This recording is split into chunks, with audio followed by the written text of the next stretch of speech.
하나님이 그 순종한 자에게 어떤 은혜를 주신지를 여러분 분명히 아실 줄로 믿습니다. 오늘은 여러분 예수 그리스도를 위한 삶이 무엇인지를 좀 함께 나눴으면 좋겠어요. 우리가 사는 세상에서 선하게 살아가는 사람들의 이야기를 여러분 들으시면 마음이 흐뭇해지죠. 예. 얼마 전에 독실한 크리스찬 부부로 잘 알려진 션, 정혜인 부부 연탄 봉사 소식을 전했습니다. 우리 사진에서 여러분 보시면 알겠지만 이 션과 정혜인 부부 여러분 잘 알고 계시죠? 이들은 연탄 봉사를 2014년부터 시작을 했대요.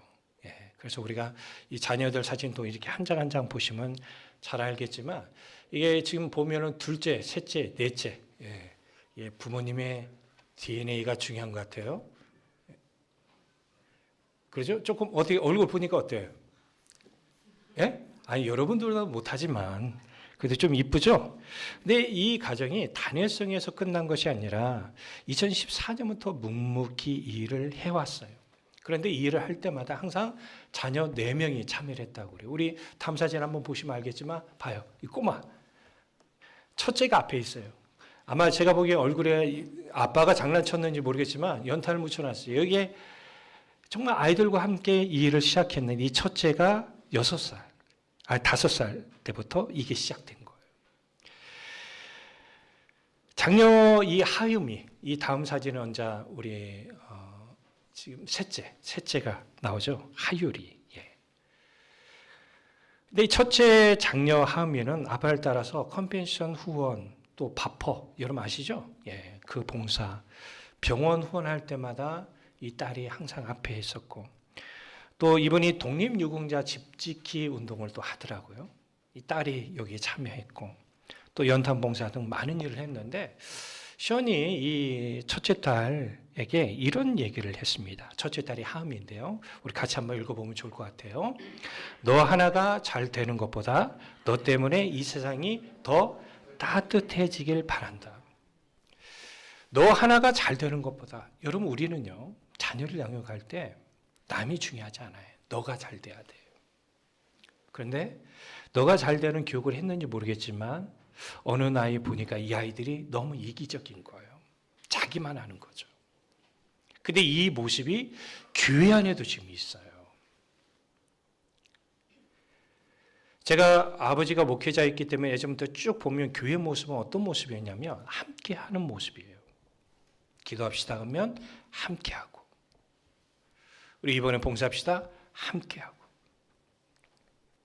교회를 건축하게 되면 성도들이 물질이 없는 분들은 몸을 하나님 앞에 드리는 거예요. 그래서 농사 짓다가 시간이 되면 교회 와서 벽돌 옮겨주고. 예전에 여러분 아시죠? 계단에 이렇게 벽돌 안고 이렇게 올라가잖아요. 그 일을 여자 성도님들도 감당하셨어요. 그러니까 교회가 은혜롭게 이런 건축되어지고 눈물이 많았어요. 누가 아프면 그 성도님 놓고 함께 기도했어요. 근데 어느 순간부터 보니까 혼자 플레이해요. 혼자 신앙생활해요. 나만 살기 위해서. 나만 편하기 위해서. 너 하나가 잘 되는 것보다 너 때문에 이 세상이 따뜻해지면 좋겠다. 이게 우리 부모가 자녀를 향한 가르침이 됐으면 좋겠어요. 이 시간에 빌보서 3장 16절, 1절부터 16절 말씀을 통하여 어떻게 사는 것이 예수 그리스도를 위한 삶인지 함께 나눴으면 좋겠어요. 이것을 달리게 한다면 하나님께서 기뻐하는 온전한 바른 인생이 무엇인지 이걸 오늘 본문을 통해서 우리가 알 수 있다는 것이죠. 이를 통해서 살아간다면 우리는 좁은 문으로 들어가는 삶을 살게 될 것이고 우리 삶의 방향이 바르게 잡혀질 줄로 믿습니다. 그러면 우리가 예수 그리스도를 위한 삶이 무엇인지 첫 번째로 예수 그리스도를 위하여 자신의 유익한 것들을 해로 여기는 삶이 필요하죠. 이런 본문 5절 7절을 보면 나는 8일 만에 할례를 받고 이스라엘 족속이요 베냐민 지파요 히브리인 중에 히브리인이요 율법으로는 바리새인이요 열심으로는 교회를 박해하고 율법의 의로는 흠이 없는 자라. 그러나 무엇이든지 내게 유익하던 것을 내가 그리스도를 위하여 다 해로 여길 뿐더러 그러나 무엇이든지 내게 유익하던 것을 내가 그리스도를 위하여 다 해로 여길 뿐더러.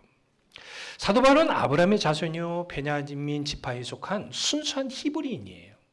그는 어렸을 때부터 율법에 흠이 없는 자였어요.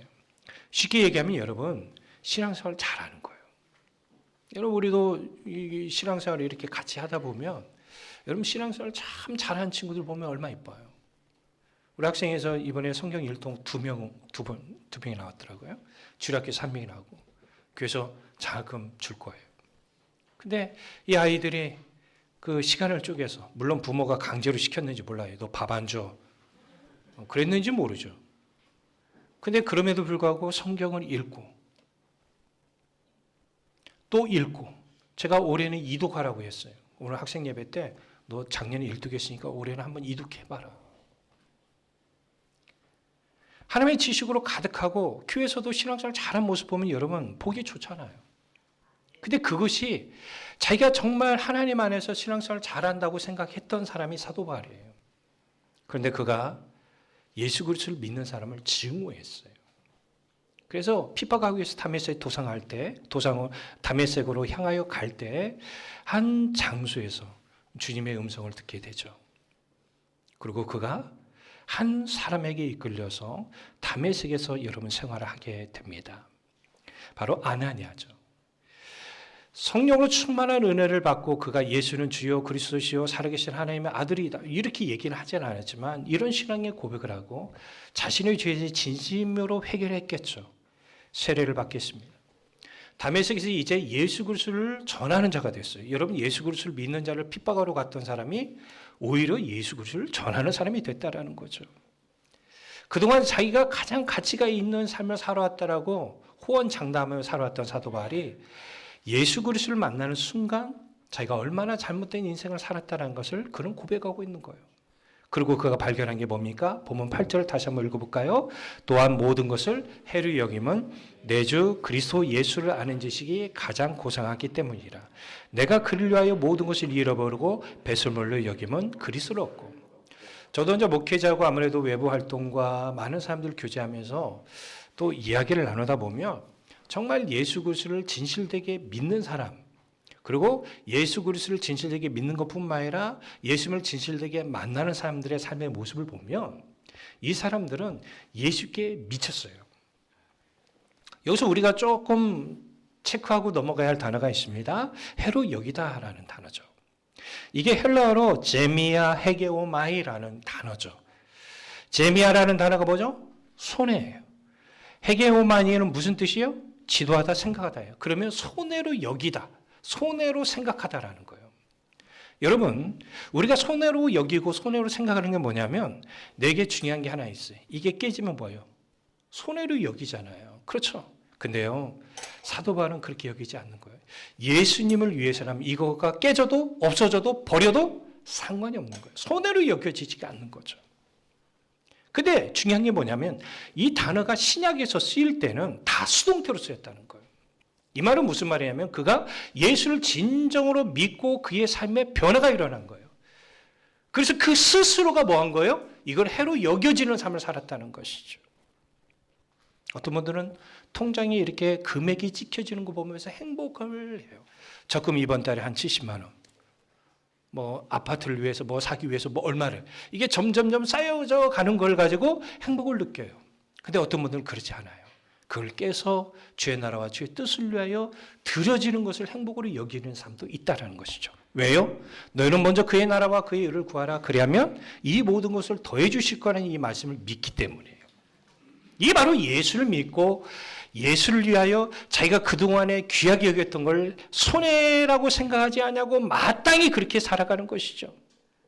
그러니까 우리가 예수님이 우리 삶에 있어서 가장 중요한 분으로 여겨지는 삶을 살아가려면, 달리겠다면 예수 그리스도 외에 다른 것들을 해로 여기는 삶을 살아가려면 우리는 마태복음 16장 24절의 말씀에 순종이 필요한 거예요. 이에 예수께서 제자들에게 이르시되 누구든지 나를 따라오려거든 자기를 부인하고 자기 십자가를 지고 나를 따를 것이니라. 그러니까 우리가 주님을 진정으로 만나려면, 주님의 의뢰 안에 살아가려면, 주의 뜻 가운데 살아가려면 대가를 지불해야 돼요. 이 대가를 지불하지 못하고 망설인 분들이 굉장히 많아요. 그리고 오히려 자기 육체 중심의 삶을 여전히 버리지 못하고 계산적인 삶을 살지 못하는 사람들이 많은 거죠. 근데 그 사람에게는 하나님의 은혜가 오지 못해요.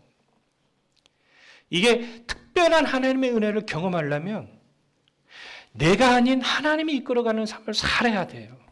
그러니까 우리가 이 시간에 말씀을 들으면서 결단을 하셔야 하는 거예요. 우리 인생 가운데 주님 외에 다른 것들을 가장 가치 있게 여기는 모든 것들을 바꿔서 해로 여길 줄로 믿습니다. 두 번째, 예수 그리스도를 위하여 그분만이 우리의 참된 가치가 되심을 인정하는 삶이 필요합니다. 여러분, 저도 이렇게 살다 보니까 고백을 잘하는 분들이 참 좋더라고요. 그냥 마음에만 담고 아무 말도 하지 않는 분보다도 이렇게 인정하고 고백하고 표현을 잘하는 사람을 보면 참 보기가 좋더라고요. 사도 바울은 자기가 유익한 것들을 그리스도를 위하여 다 해로 여긴다라고 그는 고백하고 있습니다. 그런데 그에게 어떤 일이 일어났습니까? 해로 여기니까 예수 그리스도를 얻게 됐다고 그래요. 다시금 얘기합니다. 사도 바울의 고백을 여러분 말씀을 잘 들으셔야 돼요. 자기가 그동안에 예수 그리스도보다 더 중요한 것으로 여겼던 것들을 해로 여겼더니 오히려 자기가 얻어진 게 뭐라고요? 예수 그리스도예요. 젊을 때는 돈이 좋고 차가 좋고 세상적인 것들이 좋습니다.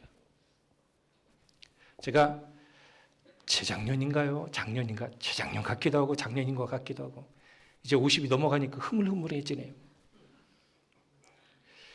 어떤 분이 저희 때 스테이크를 대접해 주셨는데 그 스테이크가 12만 원짜리 드셔보셨나요? 야, 입에서 살살 녹습니다. 근데요, 식사 다 끝나고 난 다음에 배가 아파요. 화장실 가서 다 배출했어요. 의미가 없는 거죠. 먹을 때는 좋아요. 사실 우리가 가지고 있는 모든 것들이 다 그러잖아요. 여러분 처음에 우리 교회 리모델링 했을 때 처음에 들어오신 마다 다 그러죠. 우와, 목사님 편백향이 저기서부터 난대요. 그게 진짜인지 모르겠어요. 손자 권사님 그 예전에 살던 집이 앞에 거기에서 편백나무 향이 난다고 저에게 말씀하시는 게 있어요. 요즘은 뭐 더 이상 얘기 안 하렵니다. 우리나라의 외형 지상주의가 강하다 보니까 스펙이 굉장히 중요하잖아요. 제가 외국 비행기를 타고 우리나라 국적의 비행기를 타보면 차이점이 뭐냐면 제가 미국에서 유나이티드 항공을 탔더니 한 60세가 넘은 승무원이 와서 음료수 주던데요. 살도 포동포동하고요. 그냥 아줌마 스타일이에요. 근데 우리나라 국적에 있는 한국인을 타면요. 어떠죠? 다? 근데 오랜만에 이번에 아시아나항공을 타고 제가 미국에 갔다 왔는데 승무원이 아줌마가 있으시더라고요. 이렇게 조금 나이 드시고. 예. 우리나라는 좀 외모 지상주의가 강하죠. 그래서 성령이 필요하다고 하면은 아무것도 묻지 않고 따지지 않고 일단 하고 보죠. 근데 세월이 지나서 제가 연세가 80 넘어가고 90 넘어가서 성령했다는 얘기 들어보지 못했어요. 왜 그렇습니까? 자신들의 삶의 가치 기준이 그쪽에 있지 않아요. 우리가 믿음에 있어서 그리스도를 인생에 있어서 가장 귀한 가치 기준으로 삼으면 그 뒤에는 어김없이 주님의 은혜가 우리에게 임하게 되는 거죠. 여러분 찬양을 좋아하시는 분들은 여러분 다리 놓는 사람들이라는 찬양팀을 혹시 아시는지 모르겠어요. 예, 아마 우리 젊은 청년들 학생들에게는 아주 고전과 같은 찬양팀이거든요. 여기에서 예배팀이 나와서 만든 찬양팀이 어노인팅이에요.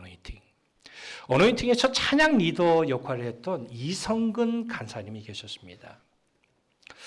이분이 하나님의 소명을 받게 돼요. 몽골에 단기 선교를 갔다가 하나님의 강력한 콜링을 받게 되죠. 그래서 이분이 몽골 선교사로 가게 됩니다. 자녀 2명을 데리고 이제 가게 되죠. 그리고 현지 MK 선교사 자녀들이 다니는 이 학교에 보내게 됩니다. 그런데 선교 사역을 한 지 1년도 채 되지 않아서 재정적인 압박이 오기 시작한 거예요. 그래서 자녀들에게 학교를 보내지 못하고 그들에게 이렇게 얘기했다고 그래요. 1년만 집에서 우리가 공부하자. 홈스쿨링이죠. 그러면 하나님께서 너희들을 다시금 학교로 보내주실 거야. 이 믿음을 가지고 홈스쿨링이 시작했습니다. 홈스쿨링 첫날부터 재정의 어려움이 해결돼 다시 학교로 갈 수 있도록 함께 기도를 하면서 가정예배를 드렸습니다. 하지만 하나님께서 철저히 침묵하셨어요. 3년의 시간이 지났지만 변화가 없게 됩니다. 그러면 우리에게 어떤 일이 일어나죠? 하나님께 대한 실망과 원망이 쌓여져 가요. 이때 큰아이가 중2가 됐는데 사춘기가 심하게 와버렸어요. 그러면 우리 목회자나 선교사들은 이게 바른 삶이 몸에 밴 사람들이라 그런 것들 보면 바로 뭐 하죠? 다그치고 혼냅니다. 우리 선생님들도 그러신가요? 가정에서? 예? 그리고 어느 날 이성근 선교사님은 홈스쿨링 3년째 되는 시점에 여전히 하나님께 대해서 화가 나고 있었어요. 그 아내한테 얘기하는 거예요. 우리 홈스쿨링 잠깐 멈추고 1박 2일 아이들과 함께 수련회 가서 한번 그쪽에서 우리 기도회를 한번 갖자라고 얘기를 했어요. 그러면서 이제 장소를 바꿔서 수련회 장소에서 가족이 함께 모여 예배를 드리는데 그때 말씀이 요한복음 2장 1절부터 12절 말씀이에요. 포도주로 변하는 그 기적을 일으켰던 말씀이죠. 근데 이 말씀을 함께 나누다가 하나님의 놀라운 역사가 임하는데 본인의 영적 상태를 발견하게 된 거예요. 그러면서 하나님 앞에 철저히 회개의 시간을 가졌는데 이 3개월 동안에 하나님 말씀을 깊이 묵상하고 그 말씀을 가지고 자기 자신을 바라본 거예요. 이거를 전문용어로 뭐라고 하죠? 성찰이라고 하죠. 그리고 하나님 주신 말씀을 가지고 여전히 회개하면서 기도했습니다. 그런 선교사이기 때문에 여러분 보세요. 한국에서 결단해서 몽골이란 나라에 가서 선교사역 하는 거 보면 우리가 그들에게 대해서 뭐라고 생각하죠? 아, 저분은 하나님 나라와 하나님의 의를 위해서 사는 사람이다라고 얘기를 하잖아요. 보잉도 그렇게 확신하며 살아왔지만 하나님의 말씀이 그에게 임하자 그는 하나님의 나라와 하나님의 의가 아니라 내 나라와 내 의를 위하여 선교사역이 있다는 걸 깨닫게 된 거예요. 그리고 자신의 이런 모습 때문에 자신과 가족과 아이들이 하나님의 놀라운 은혜와 축복의 장애물을 제공하고 있다는 걸 깨닫는 거예요. 그리고 이성근 선교사님은 가족에 다 모이라고 하고 아내에게 자녀에게 자기의 부족한 모든 모습을 고백하게 되는 거예요. 그리고 아빠로서 아이들에게 사춘기에 다그쳤던 모든 너희들의 상처 있는 모든 것들을 용서해달라고 고백하는 시간을 가졌다고 해요. 변한 건 없어요. 재정적인 은혜가 임하지 않아요. 그런데 원망이 나오질 않고 오히려 감사와 기쁨이 넘치기 시작하고 이 자녀들과 함께 드려진 예배가 어느 순간부터 축제 예배가 되기 시작한 거예요. 그리고 하나님 앞에 어느 날 이런 기도를 했다고 해요. 하나님, 우리가 재정적 은혜를 받지 못해서 아이들을 학교를 보내지 못하는데 그러면 하나님께서 이 아이들의 교사가 되어 주시옵소서. 그러면 하나님이 교사이시면 이 아이들에게 무엇을 가르쳐 주실 겁니까? 라고 묻자 하나님 마음의 깨달음을 주신 거예요. 첫 번째 교훈은 이겁니다. 하나님을 경외하는 거예요. 여러분 우리가 자녀들 양육할 때 하나님을 경외하는 방법을 가르치는 것이 매우 중요해요. 제가 여러분들이 여러 차례 말씀을 드렸지만 우리 부모님들이 자녀들과 함께 예배드리러 오게 되면 차숙에서 여러분들이 이런 말을 해야 돼요. 야, 우리 뭐하러 가지? 예배드리러 가요. 누구에게 예배드리지? 하나님. 그러면 너는 어떻게 예배하지? 잘 드려야 돼. 우리 뭐 일반적으로 물어보면 뭐 대답하는 게 그러잖아요. 잘. 그러면 잘 드리는 게 뭡니까? 최선을 다해서 하나님 앞에 드려야 하지 않겠니? 이런 하나님을 경외하는 방법을 우리는 시켜야 할 줄 믿습니다. 근데 이 일을 자기 먼저 실천하기 위해서 이제 매일 새벽에 일어나 2시간씩 기도와 말씀을 묵상했고 자기 자신이 살고 깨어나기 위해서 하나님을 찾았대요. 그러면서 하나님의 은혜가 그에게 임하기 시작한 거예요. 제가 말씀드리지만 하나님의 은혜로 사는 사람은 특별한 삶의 규칙이 있습니다. 두 번째 교훈은 하나님께서는 우리에게 관심이 많으신데 구하지도 노력하지도 않았지만 하나님의 형상을 닮았다는 이유로 우리에게 뭘 주셨어요? 선물 있죠. 이게 달란트 은사예요. 그러면서 우리 가정이 하나님께서 주신 달란트가 무엇인지 탐색하는 시간들을 자녀들과 함께 갖기 시작했어요. 그러고 난 다음에 2011년 몽골 한인교회 가게 됩니다. 자녀들과 함께. 근데 고3 친구가 노래 가사 하나를 만들어 왔대요. 그 노래 가사 이름이 아이팟이에요. 아이팟. 여러분 아이팟이 뭔지 아시죠? 아이폰에 나오는 이거 아이팟이라고 하나요? 에어팟이라고 하면 죄송합니다. 저는 아이폰을 사용하지 않아서 죄송합니다.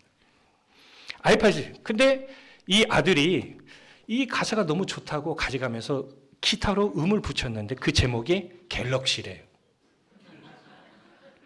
그러면서 첫 번째 이 노래가 나온 거예요.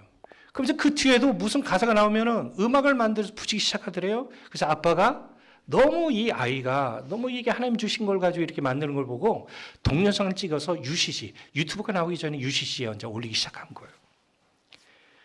그러면서 영어로 먼저 방송국에 연락이 오기 시작했는데 애들은 관심을 갖지 않았대요. 그러다가 K-팝 스타에서 연락이 왔어요.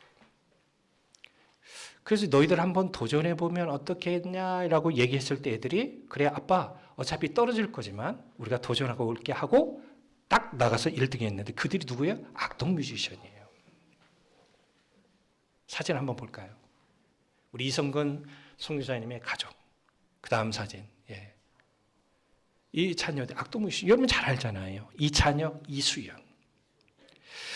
여러분 우리가 삶의 기준을 주님께 두기 시작하면 그 다음부터는 하나님이 일하신다니까요. 그 과정에는 고난이 있어요.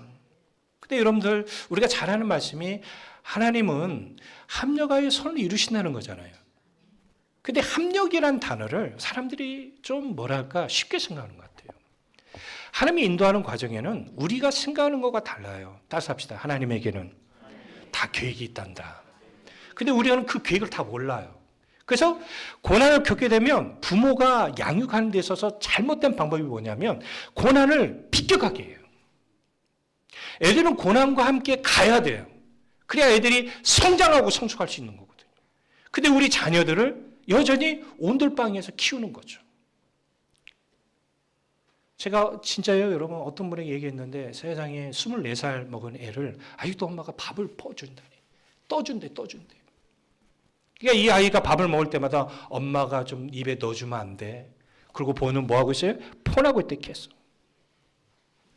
이게 자녀를 살리는 방법입니까? 자녀를 망치게 하는 방법입니까? 고린도전서 1장 18절 말씀 우리가 잘 알잖아요. 십자가 도가 멸망하는 자들에게 미련한 것이지만 구원을 받는 우리에게는 하나님의 능력이 된 줄 믿어요. 세 번째로 예수 그리스도를 위하여 날마다 그분을 향하는 적극적인 삶이 필요합니다. 사도 바울은 현재 자리에 만족하지 않았습니다. 여러분 현재 자리에 만족한 사람은 반드시 후퇴가 일어납니다. 신앙이 성장하지 못하고 반드시 밑으로. 그러다 보니까 이분들이 종말의 시간이 되면 하나님의 은혜를 경험 못하는 경우를 많이 보게 됩니다. 빌립보서가 쓰여진 시기가 AD 60에서 62년경으로 봅니다. 그리고 사도 바울이 감옥에서 풀려진 게 63년경이거든요. 근데 그는 나오자마자 로마 땅에서 주의 복음을 전하는 일에 힘을 다하다가 어떤 사건이 하나가 터지냐면 여러분 로마 대화자 사건이 일어나죠. 한 창고에서 기름 창고에서 우연히 일어난 화재가 시내로 완전 번져버린 거예요. 그런데 일부의 사람이 그때 당시에 로마에 살고 있는 기독교인들이 소수였거든요. 이들이 불질렀다고 소문을 내버린 거죠. 이걸 듣고 네로 황제가 이제 이때부터 대대적인 기독교 박해를 하기 시작한 거예요. 이때 사도 바울도 잡혀서 다시금 감옥에 들어가게 됩니다. 그리고 그는 67에서 68년경에 로마 인근 오스티안 가도에서 참수를 당하게 되는데 그는 로마 시민권이 있었기 때문에 십자가에 처형을 당할 수는 없었대요. 이게 법이래요. 로마 법에. 그래서 그는 대서 끝에 목을 댄 채로 칼로 잘려서 죽임을 당했다고 전해지고 있습니다. 그런데 그가 순교하기 전까지 예수 그리스도를 향한 삶은 분주한 시간을 살았어요. 여러분 우리 한 지도를 볼까요? 여러분 지도를 보시면 알겠지만 사도 바울의 선교 여정이 잘 나와 있는 지도예요. 이게 여러분 뭐 선명하게 잘 보이지는 않지만 어마어마합니다. 학자들이 연구해 보니까 약 2만에서 3만 킬로 정도 되는 여정이었다고 그래요. 여러분 대단하잖아요. 우리가 지금 서울까지 가는 것도 한 300 몇 킬로 되잖아요. 그걸 걸어서 간다고 봐요. 근데 2만 킬로, 3만 킬로를 한다면 얼마나 많은 길을 다녔겠습니까? 길이 평탄길만 있었겠어요? 배를 타고 가는 길도 있었지만 산을 올라가는 길도 있었다는 거죠. 그가 빌립보가 쓰여진 시기가 그의 인생에 어떻게 보면 종말의 시간이 가까웠을 때예요. 그런데 그가 로마 감옥에 있을 2년 동안도 이 교도소 안에서 복음을 전했다고 그래요. 그는 얼마나 열심을 다했냐면 본문 10절 14절 말씀, 우리 아까 개역개정을 읽었으니까 세 번역을 한번 읽어볼까요? 우리 세 번역을 한번 본문 10절 14절 읽어봅니다. 내가 바라는 것은 그리스도를 알고 그분의 부활의 능력을 깨닫고 그분의 고난에 동참하여 그분의 죽으심을 본받는 것입니다. 그리하여 나는 어떻게 해서든지 죽은 사람 가운데 살아나는 부활에 이루고 싶습니다. 나는 이것을 이미 얻은 것도 아니며 이미 목표점에 다다른 것도 아닙니다. 그리스도께서 나를 사로잡으셨으므로 나는 그것을 붙들려고 쫓아가고 있습니다. 형제자매 여러분, 나는 아직 그것을 붙들었다고 생각하지 않습니다. 내가 하는 일은 오직 한 가지입니다. 뒤에 있는 것은 잊어버리고 앞에 있는 것을 향하여 몸을 내밀면서 그래서 예수 안에서 하나님께서 위에서 부르신 그 부르심의 상을 받으려고 목표점을 바라보고 달려가고 있습니다. 여러분, 우리가 구원을 어떻게 해서 받는 거죠? 예수 그리스도를 믿음으로 받는 것을 알고 있잖아요. 근데 우리가 분명히 이 땅에서 예수 믿었는데 죽었어요. 주님의 품에 거하려고 하는데 나도 모른다. 너는 지옥 갈 애야. 라는 이야기를 들으면 어떨까요? 지금 사도 바울이 얘기하잖아요. 11절에 보면 죽은 사람들 가운데서 살아나는 부활을 아직 경험을 못했다. 나는 이것을 이미 얻은 것도 아니다. 그리고 내가 저 천국에 이르지도 않았다. 그럼 우리는 어떻게 해야 돼요? 그냥 예수만 믿는다는 그 수준에서 그냥 멈춰있는 삶을 살아가요? 그런 사람들 대체적으로 보면 신앙생활에 다양으로 간다니까요. 근데요, 그는 뭐라고 얘기합니까? 나는 아직 이것, 천국을 붙잡았다고 생각하지 않습니다. 내가 하는 일은 오직 한 가지입니다. 뒤에 그동안 살았던 모든 것들을 잊어버리고 앞에 있는 것을 향하여 몸을 내밀면서 뭐라고요? 몸이 따라가야 돼요. 여전히 자꾸 차일피일 미루지 말고 오늘 당장 그리스도 예수 안에서 하나님께서 위에서 부르시는 그 부름의 상급을 바라본 거예요. 그러면서 열심히 적극적으로 최선을 다해서 살아가는 것이죠. 히브리서 6장 11, 12절에 보면 이런 말씀이 있어요. 우리가 간절히 원하는 것은 너희 각 사람이 동일한 부지런함을 나타내요. 제 기도 제목이에요. 하나님 아버지, 우리 교회 성도들이 다 동일한 부지런함을 나타나게 하소서. 함께 모여 기도하게 하시고 함께 모여 예배하게 하시고 함께 모여 봉사하게 하시고 이게 빠져나갈 생각하지 말고요. 끝까지 소망의 풍성함에 이르러 게으르지 아니하고, 여기서 말하는 게으름은 육체적인 게으름도 있지만 영적인 게으름도 포함이 됩니다. 믿음과 오래 참으로 말미암아 약속들을 기업으로 받는 자들 본받는 자 되게 하려는 것이니라. 적극적인 신앙의 삶을 살라고 하는 거예요. 신앙생활을 오래 한 게 여러분 간판이 아니에요. 제가 신학을 7년 공부했거든요. 참 힘들었어요. 그게 저의 간판이 아니에요. 예전에 제가 주님을 뜨겁게 만났던 그게 제 간판이 아니라는 거예요. 지금 내가 주님을 위해서 어떻게 살아가느냐가 더 중요한 거죠. 어떤 분들은 뭐 얘기 나눠보면 20년 전에 주님을 뜨겁게 만났던 그 얘기를 지금도 하고 계셔요. 그러면 제가 묻고 싶은 거예요. 지금도 그 주님을 만나시냐고.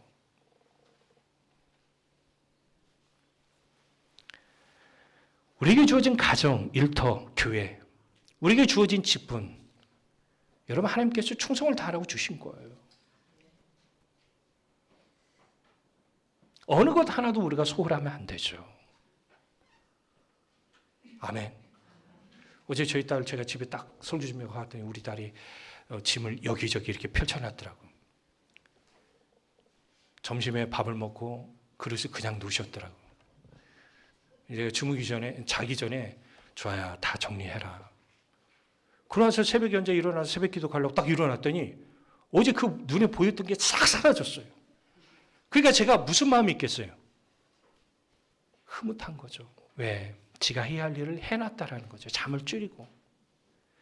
하나님 보시기에 우리도 마찬가지예요. 우리에게 각자의 주신 직분들이 있잖아요. 제가 몇 년 전에 제 사역자가 수도권에서 아주 큰 교회 하길래 찬양팀이 너무 이렇게 연주를 잘하길래 물어봤어요. 너네 교회는 어떻게 이렇게 하길래 이렇게 연주 좀 잘하냐? 그랬더니 형, 저희 교회 찬양팀은 적어도 일주일에 시간 내서 10시간은 연습한다네요. 같이 나와서 계속. 사람들은 어떻게 볼지 모르겠어요. 사람들은 그런 얘기 한대요. 프로, 여기 뭐 연주자이고 막 이러지만 아니에요. 그들에게는 이 주일날 예배 찬양을 위해서 몇 시간? 10시간 동안 연습을 한 거예요. 그러니까 그 대가를 지불하니까 많은 이들이 은혜를 함께 받는 것이죠. 우리 부모가 자녀를 위해서 기도하지 않는데 하나님께서 우리 자녀들에게 일을 행하신다? 천만의 말씀입니다. 우리 삶의 방향이 주님께로 향하게 되길 바랍니다. 말씀 마무리합니다. 우리 모두는 좁은 문으로 들어가는 삶을 살기 위하여 날마다 자기가 어떤 삶을 살고 있는지를 의식했으면 좋겠어요. 좁은 문은 생각으로 들어가는 문이 아닙니다. 여러분 교회 다니신 분 중에 좁은 문 한 번도 안 들어보신 분은 아마 제가 보기에는 그분의 신앙에 문제가 있는 거죠. 근데 좁은 문은 분명한 의식이 있는 사람이 갈 수 있는 곳이에요. 내가 지금 어떤 신앙의 삶을 살고 있고 내가 저 천국을 향하여 살아가고 있는지 아니면 여전히 내 나라와 내 뜻. 여러분 이성근 선교사님이 내 나라와 내 뜻을 위하여 살아가니까 고난밖에 없어요. 고통밖에 없어요. 삶의 평안이 없는 거죠. 근데 이 아이들이 아빠 우리는 이래전부터 탈락할 거야 했던 애들이 최종 승리할 줄 누가 알았겠습니까? 그 최종 승리한 그 노래도 다리 꼬지 마. 노래 제목이 참 재밌더라고요. 다리 꼬지 마. 예. 여러분 우리 삶의 모습도 하나님이 일하시기 원하신다니까요. 그래서 오늘 이 말씀을 잘 기억해서 예수 그리스도를 위하여 살아가는 삶을 적극적으로 살아가는 복된 우리 모두가 되시길 바랍니다. 기도합니다.